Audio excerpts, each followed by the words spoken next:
Hi, I'm currently reading this book entitled Wives and Daughters, written by Elizabeth Gaskell in the 19th century. As I'm reading this book, I see that there are a number of very interesting ideas that I'd like to share with you. For today's reading, let me share with you just one idea. The idea that we must always think more of others than of ourselves.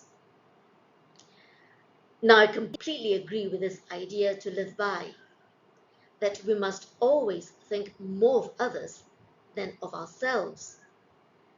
But here in this book, there's an excerpt that presents a different way of looking at this idea. Now, listen to the idea given as an advice by a 21-year-old young man named Roger Hamley to a 17-year-old young girl named Molly Gibson, whose father is going to remarry, which means she's going to have a stepmother after being motherless for 14 years. Listen to the exchange between Roger and Molly.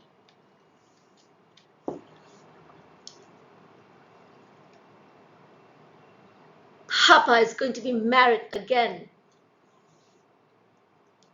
You're sorry for it? Yes. It seems as if there might be cases where, setting the question of love entirely on one side, it must be almost a duty to find someone to be a substitute for the mother.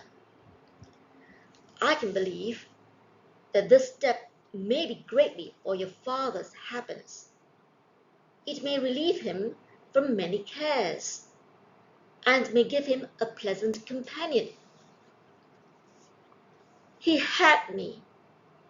You don't know what we were to each other. At least, what he was to me. Still, he must have thought it for the best, or he wouldn't have done it. He may have thought it for the best for your sake even more than for his own. That is what he tried to convince me of. I want to tell you of a girl I know.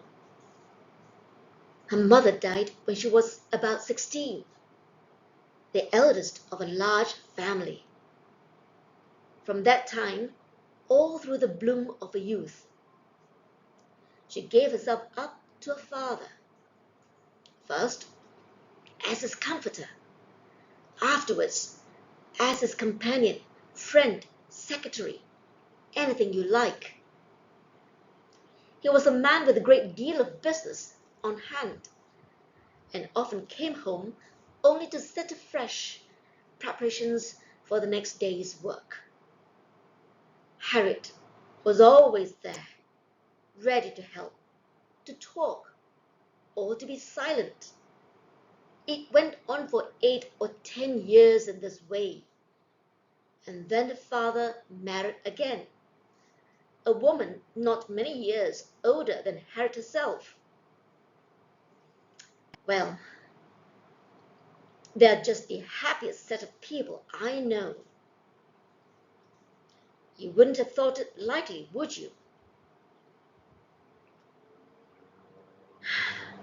How was it? Well, Harriet thought of her father's happiness before she thought of her own. If it were for Papa's happiness, you must believe that it is. Whatever you fancy, give him a chance. He cannot have much comfort, I should think, if he sees you fretting or pining, you who have been so much to him as you say. The lady herself, too, if Harriet's stepmother had been a selfish woman, and been always clutching after the gratification of her own wishes, but she was not. She was as anxious for Harriet to be happy as Harriet was for her father. And her father's future wife may be another of the same kind, though such people are rare. I don't think she is, though. It is right to hope for the best about everybody, and not to expect the worst. This sounds like a truism, but it has comforted me before now, and someday you'll find it useful. One has always to try to think more of others than of oneself, and it is best not to prejudge people on the bad side. So that's the advice given by Roger to Molly. Now listen to the idea from a different perspective, Molly's perspective. Here's another exchange between Roger and Molly.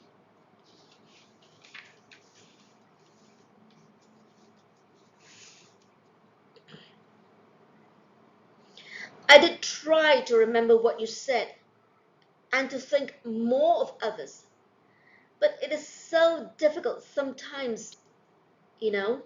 It is, don't you? Yes, it is difficult, but by and by you'll be so much happier for it. No, I shan't. It will be very dull when I shall have killed myself, as it were, and live only in trying to do and to be as other people like. I don't see any end to it. I might as well never have lived. And as for the happiness you speak of, I shall never be happy again. Nonsense. Perhaps in 10 years' time you'll be looking back on this trial as a very light one. Who knows? I dare say it seems foolish. Perhaps all our earthly trials will appear foolish to us after a while. Perhaps they seem so now to angels. But we are ourselves, you know, and this is now, not some time to come, a long, long way off. And we're not angels, to be comforted by seeing the ends for which everything is sent. I know. I understand. Yes, it is now we have to do with. But don't let us go into metaphysics.